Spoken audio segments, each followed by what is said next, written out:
नमस्कार दोस्तों, आइए बात करते हैं टेक जाइंट्स के ऊपर कुछ महीने पहले हुई एंटी ट्रस्ट प्रोब के बारे में। करीब 29 जुलाई को यूनाइटेड स्टेट्स में अमेज़ॉन, एप्पल, गूगल और फेसबुक जैसी बड़ी कंपनीज के सीईओज वीडियो कॉन्फ्रेंसिंग के थ्रू अपीयर हुए वहाँ की कांग्रेस एंटी ट्रस्ट कमेटी के सामने। ये कमेटी पिछले कुछ टाइम से इन कंपनीज को इन्वेस्टिगेट कर रही थी on the charges of quashing smaller rivals, मतलब कि इन्होंने अपनी से छोटी कंपनीज को आगे नहीं बढ़ने दिया और उनका बिजनेस ख़त्म करने की कोशिश करी। साथ ही कमेटी ने इस बात का भी असेसमेंट किया कि क्या इन कंपनीज के पास बहुत ज़्यादा मार्केट पावर आ गई है और क्या और रेगुलेशंस लगाने की ज़रूरत है इनकी इस पावर को चेक में रखने के लिए। सबसे पहले बात करते हैं अमेज़ॉन की। अमेज़ॉन के ऊपर ये एलिगेशंस लगाए गए हैं कि उन्होंने अपने प्लेटफॉर्म पर सामान बेच रहे छोटे सेलर्स के डेटा को यूज़ करके सिमिलर प्रोडक्ट्स बनाए और उन्हें अमेज़ॉन की ब्रांड के अंदर बेचने की कोशिश करी।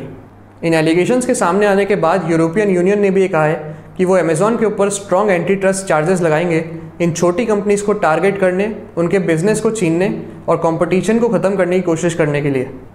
अपनी कंपनी पर लगी इन एलिगेशंस के जवाब में अमेज़ॉन के सीईओ जेफ बेजोस ने स्टेटमेंट दिया कि उन्हें किसी भी थर्ड पार्टी सेलर को अपने प्लेटफॉर्म पर इन्वाइट करने की ज़रूरत ही नहीं थी। उनके पास इतने रिसोर्सेज थे कि वो अपने खुद के प्रोडक्ट्स को मैन्युफैक्चर करके इस प्लेटफॉर्म पर बेच सकें, लेकिन उन्होंने ऐसा नहीं किया सिर्फ इसलिए क्योंकि वो चाहते थे कि कस्टमर्स को और ज़्यादा चॉइस मिले और उनके पास और ज़्यादा ऑप्शंस हों। अब बात करते हैं एप्पल की। एप्पल के ऊपर ये एलिगेशंस लगाए गए हैं कि उन्होंने कंपनीज को ओवरचार्ज किया ऐप स्टोर के ऊपर अपनी एप्लीकेशन को पब्लिश करवाने के लिए और साथ ही उनकी इन ऐप परचेजेस में से एक एडिशनल 30% शेयर की मांग करी। वैसे तो एप्पल पर लगे एलिगेशंस भी काफ़ी स्ट्रॉन्ग हैं, लेकिन एक्सपर्ट्स का मानना है कि एप्पल के एंटी कॉम्पिटिशन प्रैक्टिसेस सबसे लीस्ट हार्मफुल हैं बाकी चारों कंपनीज में से।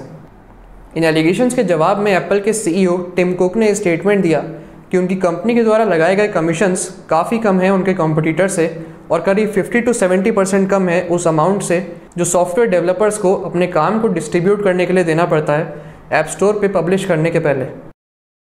अब बात करें गूगल की, तो गूगल के ऊपर मल्टीपल एलिगेशंस लगाए गए हैं उनकी एड्स, डिवाइसेस और सॉफ्टवेयर्स में टेक्नोलॉजिकल डोमिनेंस की वजह से।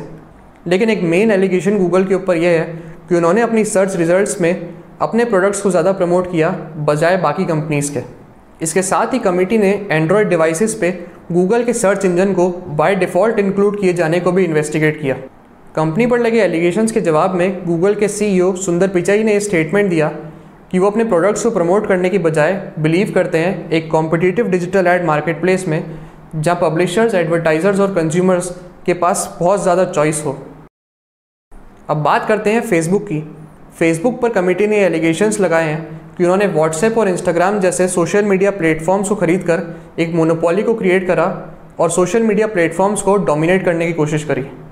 एक्सपर्ट्स का मानना है कि फेसबुक के सीईओ मार्क ज़करबर्ग अपने प्लेटफॉर्म पर रेसिज्म, डिस्क्रिमिनेशन, मिस इन्फॉर्मेशन और हेट स्पीच जैसे इश्यूज़ को टैकल करने में फेल हो गए हैं। इन एलिगेशंस के जवाब में मार्क ज़करबर्ग ने स्टेटमेंट दिया कि फेसबुक इन क्रिटिकल इश्यूज़ को रिकॉग्नाइज करता है और इनसे डील करने की अपनी रिस्पॉन्सिबिलिटी को समझता है। उम्मीद है दोस्तों आपको ये वीडियो इन्फॉर्मेटिव लगा होगा। अगर आप ऐसे ही और वीडियोस फ्यूचर में देखना चाहते हैं तो नीचे कमेंट करके ज़रूर बताएं। चलिए दोस्तों, मिलते हैं फिर ऐसे ही एक और वीडियो में। बहुत बहुत धन्यवाद।